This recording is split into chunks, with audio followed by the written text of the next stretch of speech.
Well, hello, it's me again. We're back in the truck. It seems that we no longer have anybody even trying to hide their hypocrisy. Taylor Lorenz, who doxed the operator of Libs of TikTok from Twitter, got really upset when Tim Pool and Daily Wire took out a billboard saying just that. But now she's claiming an editor from Drudge Report is harassing her. Well, she was. But when that was proven to be a false claim, she jumps to, it's just a joke. We know that during the Russia hoax, Democrats famously held meetings and hearings in closed rooms that they would not even allow Republicans into. They're all about security, right? Now that we have the Supreme Court where someone leaked a decision regarding Roe versus Wade, which, by the way, is predicated on a lie. Jane Roe, which is not her real name, has admitted she wasn't raped. So that, in my mind, should have caused the entire thing to either at least been reheard or just thrown out. But because someone leaked that decision, well, it's just not a big deal. Sheldon Whitehouse does not even want the FBI to get involved in the investigation. Now, this is someone who likely had nothing to say or praise for Chuck Schumer, who famously threatened Supreme Court justices while Trump was in office. They had nothing bad to say about the liberals, who were banging on the Supreme Court doors during Trump's administration. And now we have people threatening riots because they've heard that the Supreme Court is probably going to strike down their Roe v. Wade decision. Now, you know, if you've watched me for any amount of time, what my stance on this is. Abortion is murder. Nothing that is not alive can grow. It's just fact. The fact that the instant sperm and egg meet, it begins cellular mitosis. That's life. Within a very short time, there's a heartbeat, and that child is already formed, and it's just growing and gaining definition. But liberals in places like California want the right to kill that child even after birth. Pardon me.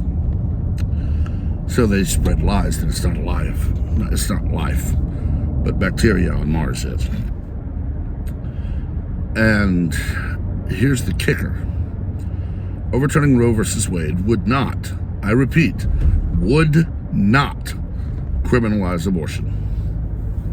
It would simply remove a Supreme Court precedent. California and Texas are still going to have vastly different laws. But when you say this, they just lose their ever-loving mind. You just don't understand. They're stripping away our rights. No, they're not. You see, during Roe v. Wade, there were laws criminalizing abortion. So they struck them all down with that decision. They proclaimed that magically the Constitution means abortion is a right, even as they claim that free speech requires moderation and you don't have a right to own any firearm they deem unneeded. But here's the kicker again. Removing that precedent will not criminalize abortion. It takes a law being passed to make something a criminal act. And the Supreme Court is not the legislative body. The federal Congress, they're not going to do jack except run their mouth. All they're going to do is run their mouth about how it's stripping away women's rights, which they can magically now define what a woman is.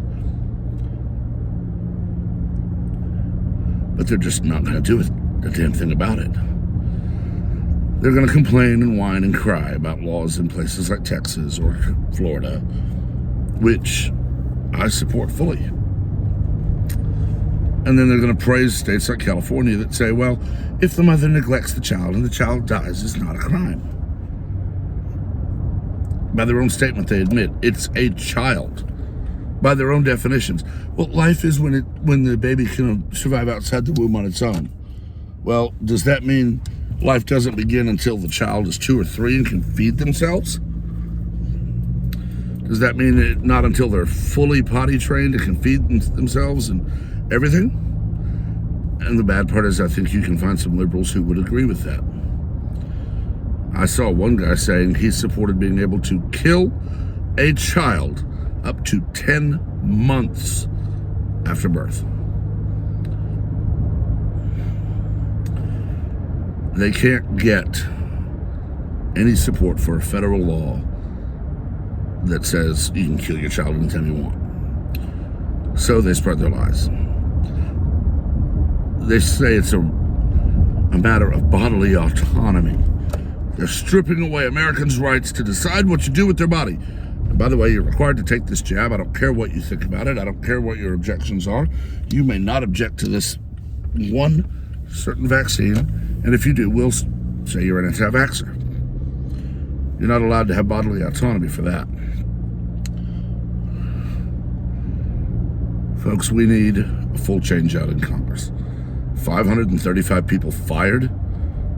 Every single one of them told, don't come back. House, you can't run for Senate. Senate, you can't run for House. None of you can run for any federal office at all. You're all fired, you're all disqualified.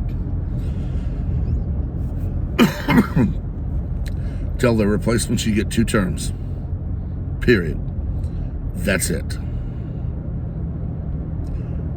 No moving into lobbying immediately after. No golden parachute, lifetime pension, and waiving of all student debt. No, you're citizens like the rest of us. You'll be paid a salary that will allow you to live in D.C.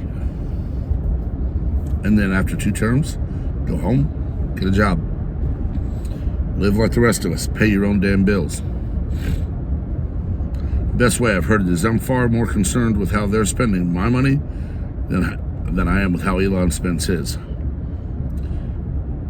They have a rather low 6-figure salary.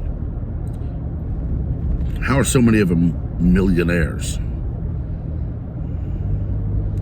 It's just simple corruption. They don't pay for anything they can avoid paying for. They let people take them out to dinner. They let people put them on private planes to fly all over the world. Anything and everything they can get. And then if that person happens to say, oh yeah, you can use my jet to go to the Bahamas for vacation. And that new law that says insider trading is bad. We really need to talk about that. And their corruption makes them millionaires. Even as they cry and whine that the other party is so horribly corrupt. I've mentioned this before, and I'll say it now and many more times. Convention of States, Article 5 of the Constitution. It's the best option we have. COSaction.com. COS as in Convention of States. COSaction.com. Find your local members. Get involved. Call your state legislature, your governor. We need 34 states to call the convention. Once at the convention, we need 38 votes to pass an amendment. I believe. It may be a simple majority there. I'll have to look that back up. But any amendment passed by the convention requires 38 states to ratify. Term limits, fiscal responsibility, and a simple amendment that says, no, the Constitution does not say whatever you want it to from moment to moment. You're not allowed to use Orwellian newspeak to say, well, arms meant this back then, but it means this now, and you'll have to give up all your guns. I'm honestly surprised that none of them have tried to say, well, it says bear arms, so you can have your arms, but no guns. They're that moronic. One of them will try it one day. But yeah, we need that convention called. And the absolute best part of it is they can't do a thing about it. Convention called, they cannot show up and say, no, this is illegal, go home, no. They'll whine, they'll cry, they'll have their idiots like Robert Reich spread lies, but they can't do a thing. And they'll never pass an amendment through Congress. So we can put them in the corner, pass our amendments, send them to the states. If they're ratified, we then say, all right, term limits, get out. Who's with me?